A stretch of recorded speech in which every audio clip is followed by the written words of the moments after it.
Boa tarde, a paz do Senhor Jesus seja com todos vocês. Irmãos, eu quero que hoje eu amanheci assim, orando, conversando com Deus, e eu falando com o Senhor, Senhor, é complicado você anunciar o Evangelho nos dias de hoje. Muito complicado, porque as pessoas estão como se estivessem dormindo, estão alheias e sofrendo muito. Olha, irmãos, quando eu vou visitar alguma pessoa que me solicita visita, eu fico impressionada como as pessoas estão acostumadas a sofrer. A falta de entendimento. Não há um esforço assim para dizer, ai, eu quero entender, não. As pessoas estão imediatistas, elas querem receber imediatamente, elas querem que Deus atenda, elas querem que Deus resolva o problema, e não é assim.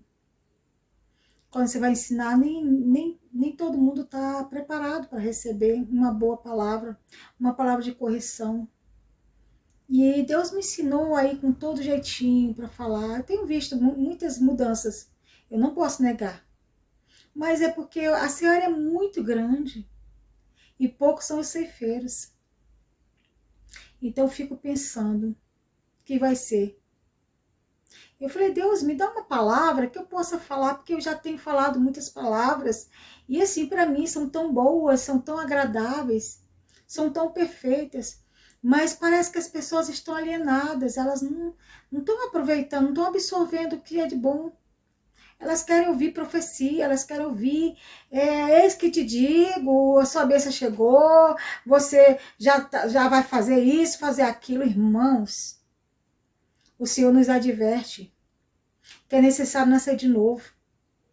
Então eu vou falar aqui a respeito de Nicodemos, um homem riquíssimo, entendido, doutor, príncipe, mas era ignorante na palavra de Deus. Jesus falava e ele não entendia. Tá assim, as pessoas estão assim, alienadas, envolvidas com o mundo, sem discernimento. O Senhor disse que nós temos que ter discernimento. Nós temos que orar e jejuar para ter discernimento, porque senão o inimigo vai nos tragar. O inimigo ele só quer só quer jogar uma isca, só quer que você pegue a isca para te destruir. Então assim, é uma preocupação que está no meu coração como pastora, que você não venha perecer. Eu tenho tantos conhecidos que já andaram comigo, sabe? Já louvaram, adoraram comigo, participaram de vigília, e hoje estão no mundo. Hoje estão sofrendo as garras de Satanás. Se esqueceram do que Deus fez. Oh, meus amados, não se esqueça dos benefícios do Senhor. Escreva a palavra do Senhor na tábua do seu coração, para não pecar contra Ele. Porque a bondade dele é muito grande, ele já pagou um preço alto, ele já escreveu a sua história. Ele não gostaria que você e nem eu viéssemos a cair nas garras de Satanás, nas armadilhas das trevas. Das trevas nós já viemos, nós estamos na luz. Não se afaste da luz. E eu vou ler aqui Nicodemos, depois eu quero conversar um pouco com você. Eu, você e Deus. Está bem? Mas ouça o que eu tenho a dizer. Ouça até o final.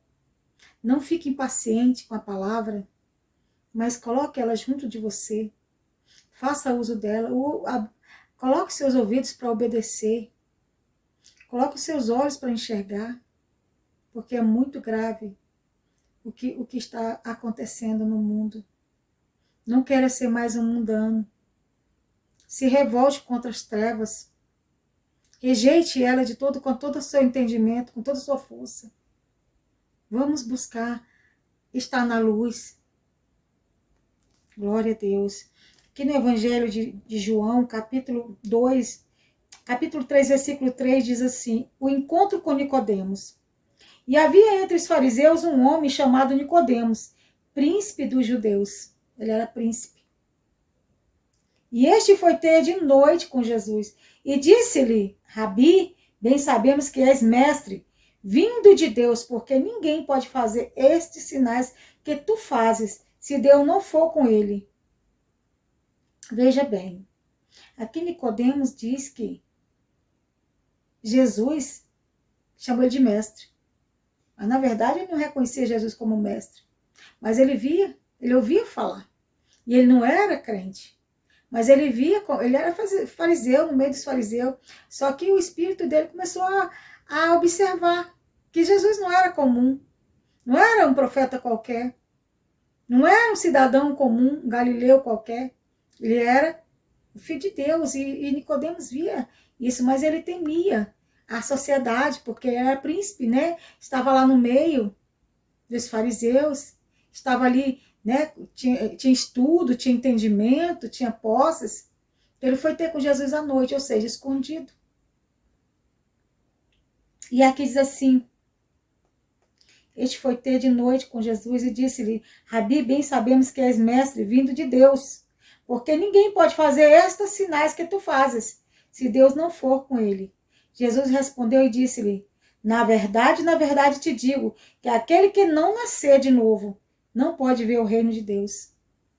Veja, Deus colocou uma condição aqui para Nicodemos e para qualquer um de nós. Necessário é nascer de novo. O Senhor diz na sua palavra que aquele que não morre para suas vontades carnais e nasce para o Espírito não é dele. É isso que ele está dizendo para Nicodemos. Você vai ter que recomeçar, apagar tudo e começar de novo. Disse-lhe Nicodemos: como pode um homem nascer sendo velho? Pode, porventura, tornar a entrar no ventre da sua mãe e nascer?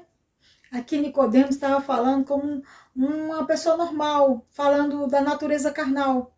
Ele não tinha entendimento algum no espírito, mas conhecia a palavra como ninguém. Veja só.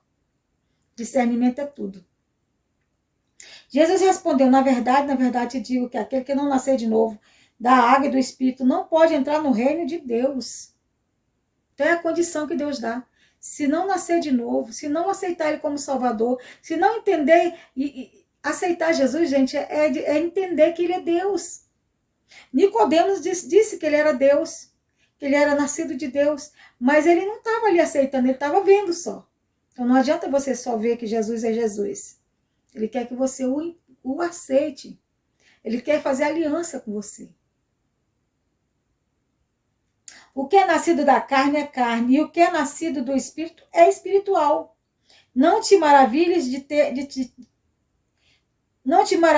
te ter dito: necessário é nascer de novo. O vento assopra onde quer, e ouves a sua voz, porém não sabes de onde vem, nem para onde vai. Assim é todo aquele que não é nascido do Espírito.